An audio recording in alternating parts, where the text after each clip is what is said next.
for 14 months. He made his way from Cameroon to Morocco and 7 times got arrested and sent back to the fucking Sahara Desert. Yeah. And made his way right back to Morocco and finally made it across to Europe on a raft, was in prison for months, and then lived as a homeless person in a fucking parking garage in France. The movement that he had made from Cameroon into Morocco, I've traversed multiple times. It is hellacious.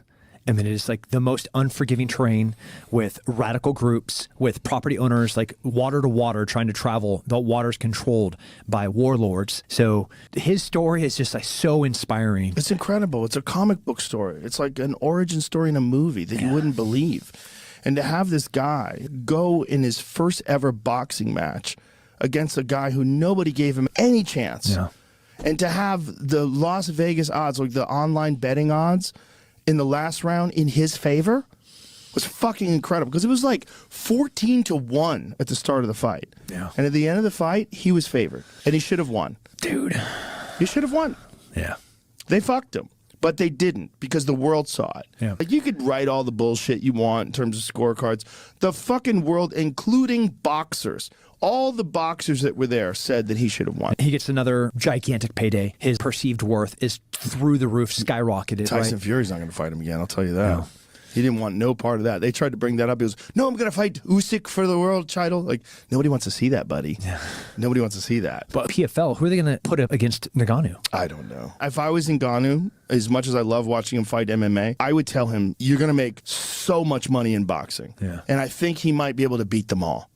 I think he's that good. I think he's that much of a freak. He was always more of a striker than anything else anyway, but he's such a quick study. If you look at the fight with Cyril Gane, he beat Cyril Gane with grappling with a fucking completely blown out knee. Yeah.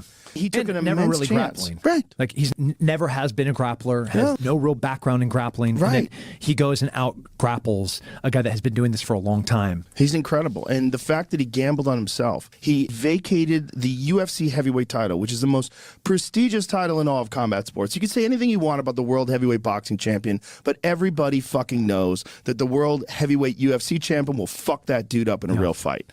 That's the reality of the world. That's the reality. The reality, Joe, is that people can't pay for each pay-per-view anymore. ESPN charging $79 for each pay-per-view. Nah, that's bonkers. So what's the solution then? Well, it's iWatchMax.com, where you can watch UFC and boxing pay-per-views, including any sport you might think of, for a fraction of the costs. Stream in full HD or 4K resolution. But here's the cherry on top. Your wifey